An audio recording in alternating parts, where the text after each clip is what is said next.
১৬ বছর আগে ২০০৯ সালের ২৫ ও ২৬ ফেব্রুয়ারির সেই রক্তাক্ত দুই দিন, যেদিন পিলখানায় প্রাণ হারিয়েছিলেন সেনাবাহিনীর ৫৭ জন কর্মকর্তা। ঘটনার ১৬ বছর পর জাতীয় স্বাধীন তদন্ত কমিশন বলছে, বিডিআর বিদ্রোহ ছিল সুপরিকল্পিত।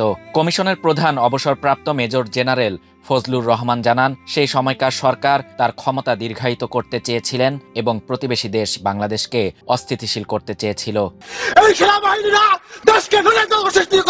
রবিবার সন্ধ্যায় জাতীয় স্বাধীন তদন্ত কমিশন প্রধান উপদেষ্টা ডক্টর মোহাম্মদ ইউনূসের কাছে প্রতিবেদন জমা দেয়। এ সময় প্রধান উপদেষ্টা বলেন, বিডিআর হত্যাকাণ্ডের ঘটনায় জাতি দীর্ঘদিন ধরে অন্ধকারে ছিল।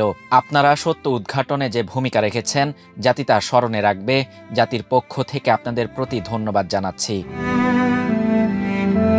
কমিশনের দাবি, তৎকালীন প্রধানমন্ত্রী শেখ হাসিনা ও আওয়ামী লীগের কিছু নেতার সরাসরি সম্পৃক্ততার শক্তিশালী প্রমাণ মিলেছে। তাদের মধ্যে শেখ ফজলে নূর তাপস, শেখ সেলিম, নানক, সাহারা খাতুন এবং প্রাক্তন সেনাবাহিনী প্রধান জেনারেল মঈন সহ আরও অনেকের নাম উল্লেখ করেন জাতীয় স্বাধীন তদন্ত কমিশন প্রধান। এমনকি ঘটনাটি ঘটানোর ক্ষেত্রে ছিল গ্রিন সিগন্যালও। কমিশন প্রধান আরও জানান, ওই হত্যাকাণ্ডের সময় রাষ্ট্রীয় অতিথি ভবন যমুনায় যেসব বিডিআর সদস্যের সঙ্গে শেখ হাসিনা বৈঠক করেছে, তাদের সঠিক নাম, পরিচয় ও তথ্য সংরক্ষণ করা হয়নি। কমিশন তাদের প্রতিবেদনে বেশ কিছু সুপারিশ করে, যাতে করে ভবিষ্যতে বাহিনীগুলোতে এই ধরনের ঘটনা এড়ানো যায় এবং এই ঘটনার ভিকটিমরা ন্যায় বিচার পায়।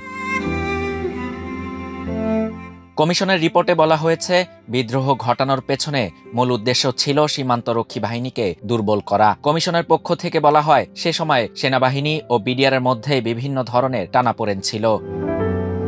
শাহরিয়ার শাফাত, বাংলা নিউজ 24।